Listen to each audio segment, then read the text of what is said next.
Welcome back to my YouTube channel. आज हम करने वाले हैं क्लास 10th का विज्ञान।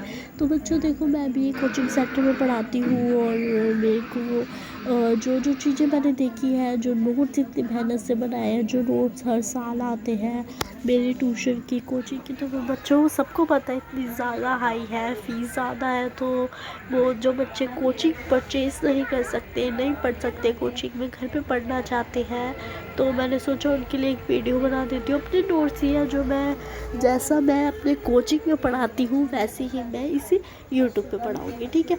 तो जैसे और यूट्यूब में देखा होगा, वो क्या करते हैं, जो क्वेश्चन बताते हैं वही क्वेश्चन नहीं आते, कभी भी नहीं आते। तो मेरे यूट्यूब पे ये नहीं है, मेरे यूट्यूब पे जो क्वेश्चन है वही क्वेश्चन, यही क्वेश्चन हर साल आते हैं और यही आएंगे और इसकी गारंटी है।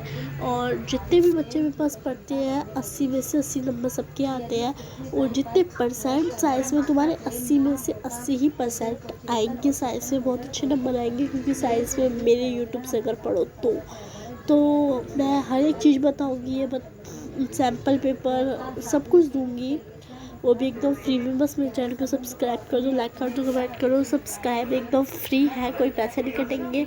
और चलो पढ़ाई शुरू करते हैं। और मैं बता दूँ, जो मेरी कोचिंग में बच्चे पढ़ते हैं उनके परसेंट अगर देखोगे तो 80-90% होते हैं।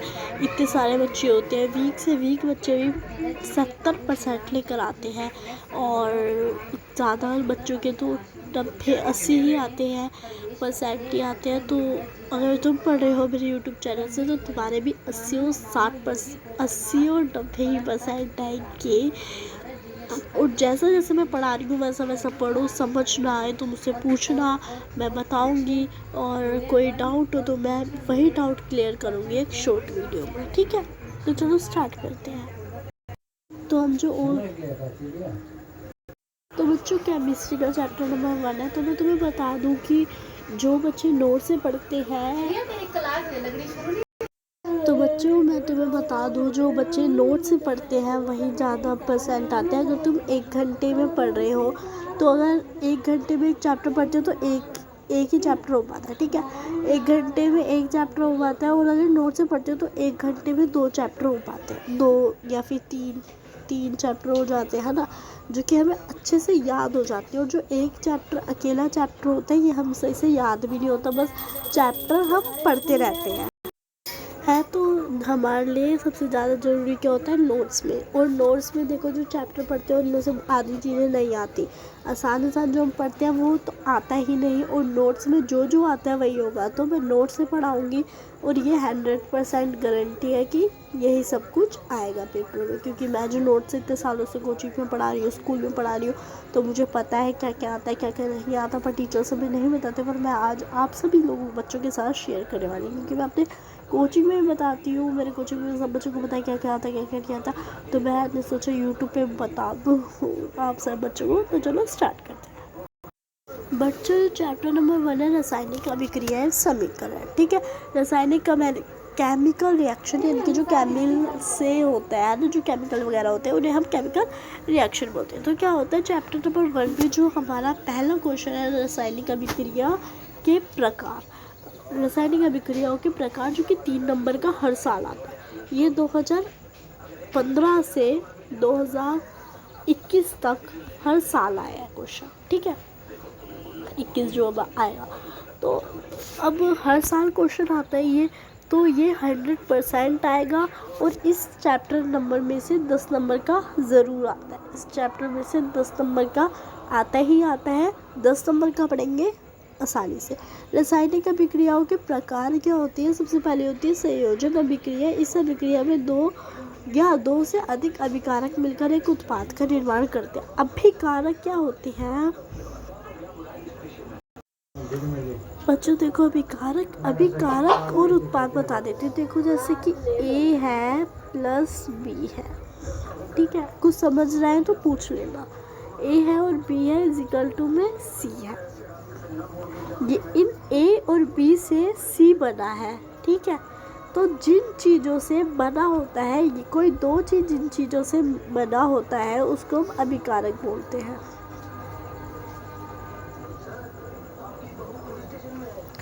और जो तीसरी दो चीज़ों से जो एक नई चीज़ बनती है उसे हम बोलते हैं उत्पाद।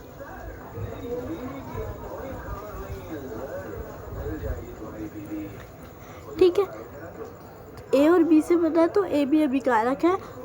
जैसे देखो मैं तुम्हें जूम करके दिखाती हूँ, ये देखो ये दो चीज़ें हैं, ये इन दो चीज़ों से सी और ऑक्सीजन से एक नई चीज़ बनी है। तो ये जो दो चीज़ें होंगी ये तो होगी अभिकारक और ये जो एक चीज़ होगी ये होगी उत्पाद। आगे समझ में? जैसे कि देखो हम एक और नया एग्जाम्पल देख लेते हैं, H2O। हाइड्रोजन ऑक्सीजन है, इससे मिलकर जल बनता है। तो H2O क्या होगा?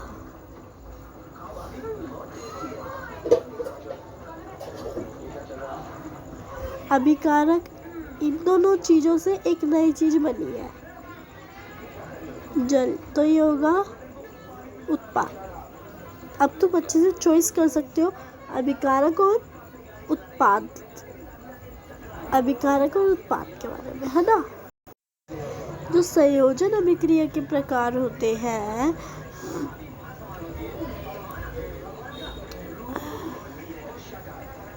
ठीक है, संयोजन अभिक्रिया के पहला संयोजन अभिक्रिया, इस अभिक्रिया में दो से अभिकारक मिलकर एक उत्पाद का निर्माण करते हैं, CO2 करके करते हैं। हमने समझ लिया।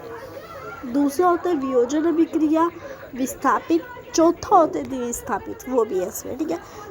वियोजन क्या होता है? इस अभिक्रिया में कल अभिकारक टूटकर दो या उससे अधिक उत्पाद बनाते हैं। जैसे कि इसमें होता है संयोजन, जो अभिक्रिया होती है उसमें A + B मिलकर C का निर्माण करता है ना। और जो ये वियोजन अभिक्रिया होता है, इसमें A टूटकर BC का निर्माण करते हैं, यानी कि उल्टा ही होता है। इसमें दो चीज़ें मिलकर एक चीज़ का निर्माण करती है, इसमें एक चीज़ टूट कर दो चीज़ों का निर्माण करती है। क्योंकि वियोजन अभिक्रिया ये थोड़ा उल्टा ही नाम लग रहा है, ठीक है।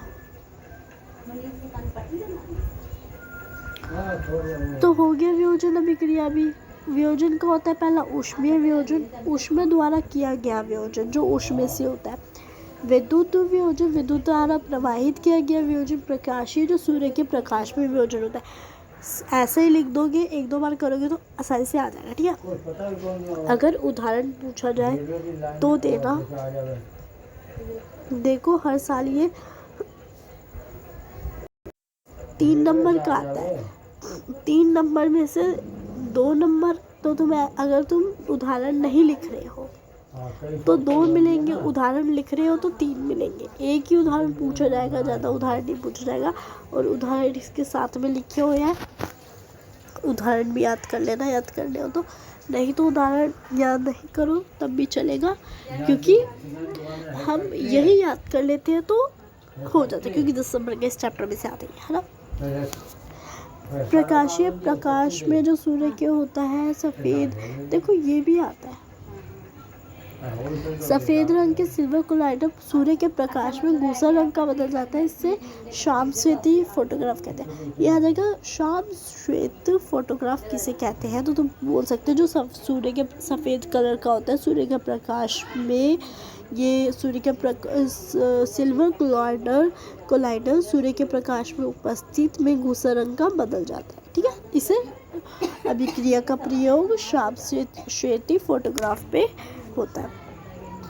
ये भी हो गया। तीसरा विस्थापित अभिक्रिया, इसमें ज़्यादा क्रियाशाली तत्व कम क्रियाशाली तत्वों को विस्थापित कर देते हैं। इस अभिक्रिया में अधिक क्रियाशाली तत्व कम क्रियाशाली तत्वों से यौगिक से विस्थापित कर देते हैं। देखो जैसे कि उदाहरण भी दिया है, FeCuSO, जैसे पावर होती है ना, 4 है O, तो Fe और SO मिलकर इसको कम क्रियाशाली तत्व को अलग कर दिया।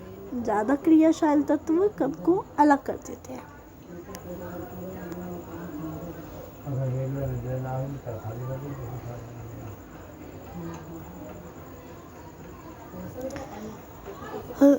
उसके बाद देखो कॉपर सल्फेट के नीले विलयन को आयरन सफ़ेद का निर्माण हरा हो जाता है, इसे भूरे रंग का कॉर्पेट जम जाती है ना। होता है ना कभी कभी कॉर्पेट सल्फेट के देखते हैं, वो नीले रंग का विलयन जो होता है उसके ऊपर हरे रंग, वैसे ये आता नहीं है तब भी पढ़ लो कि इसके ऊपर हरे रंग की परत, कॉपर के ऊपर हरे रंग की परत जम जाती है ना। जैसे कि होता है कि जंग जो होता है ना, लोहा होता है, लोहे को हम धूप में रखते हैं, पानी से टकराता है, हवा से मिलता है तो भूरे रंग का हो जाता है, ठीक है। ऐसे जो कॉपर होता है उसे रखो तो वो हरे रंग का हो जाता है। द्विविस्थापित अभिक्रिया क्या होती है? इस अभिक्रिया में उत्पादों का निर्माण दो यौगिकों आयरन के बीच होता है। उत्पाद जो होते हैं देखो आयरन होते हैं, आयरनों का आदान प्रदान होता है। जैसे देखो NaSO4 है, जूम करके दिखाती हूँ।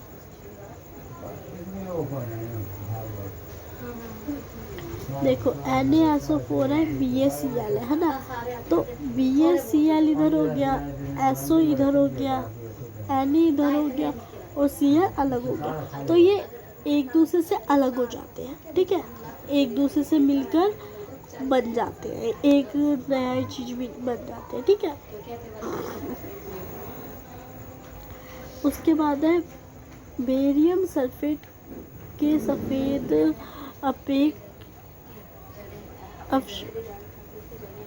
का निर्माण इसलिए इस अभिक्रिया में यह नहीं आता, वैसे ही इसे याद मत करना, ही आता ही नहीं है। तो औपचारिक और अनौपचारिक आता है 2 नंबर का।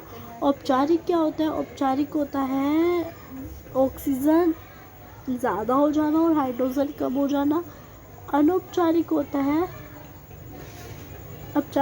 है हाइड्रोजन ज़्यादा हो जाना और ऑक्सीजन कम हो जाना। और ये चीज़ें बात की नहीं आती है, बस यही चीज़ें आती है जो मैंने बताई है।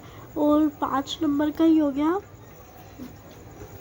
3 का ये, और मैग्नीशियम फीते जल वगैरह आते हैं जो केमिकल रिएक्शन होते हैं, वो मैं दूसरे वीडियो में कराऊंगी, क्योंकि 12 मिनट की वीडियो हो गई। दूसरी वीडियो में वो पढ़ेंगे। अगर वीडियो अच्छी लगी हो लाइक कमेंट शेयर को सब्सक्राइब करना मत भूलिएगा।